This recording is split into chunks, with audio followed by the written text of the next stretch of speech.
Philippians 2, verses 1 through 4. Have the same love, be of one accord. If there be any consolation of Christ, if any comfort of love, if any fellowship of the Spirit, if any bowels and mercy, fulfill ye my joy, that ye be like-minded, having the same love, being of one accord, of one mind. Let nothing be done through strife or vainglory, but in lowliness of mind let each other esteem others better than themselves. Look not every man on his own things, but every man also on the things of others. This is the kind of love that we need. A love that doesn't consider its own needs, but only the needs of others.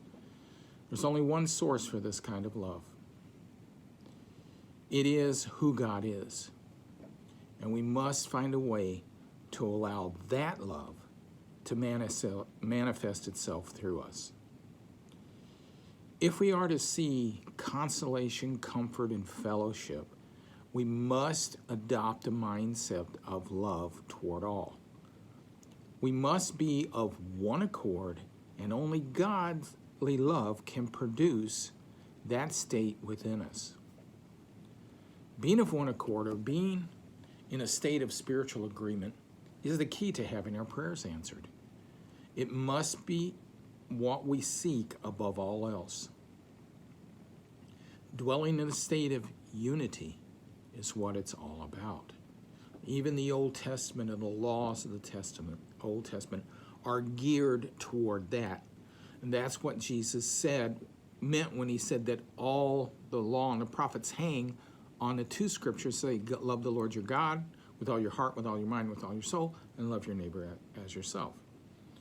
We must sacrifice to stay away from strife, vainglory, pride, and self-esteem in favor of losing ourselves in the benefit of others.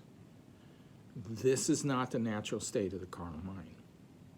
It is only by us accepting Jesus' sacrifice in us that we can walk in that we are crucified with him. We are dead and we are seated in heavenly places. That's the only way that we can walk in that kind of one accord.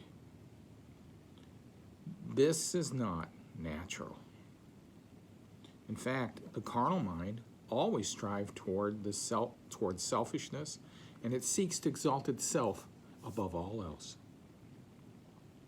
The war for unity must be fought for spiritually every moment of every day.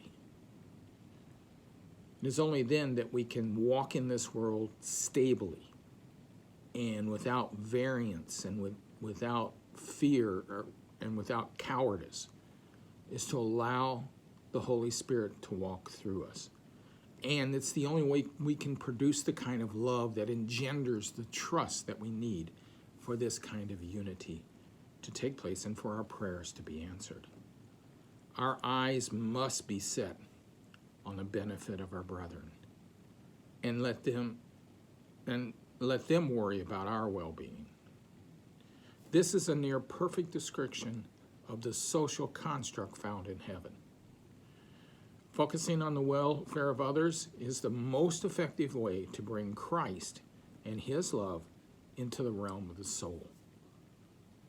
That can only be done by the power of the Holy Spirit, of God himself, who must place that love within us.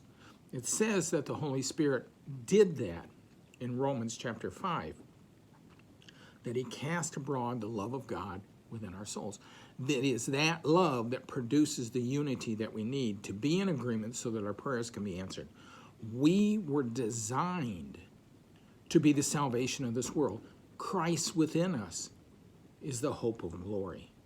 We must yield to him and by faith understand that we are dead and our life is hidden with Christ in God. We are now dead. We have no life of our own. It is only his life living through us that matters.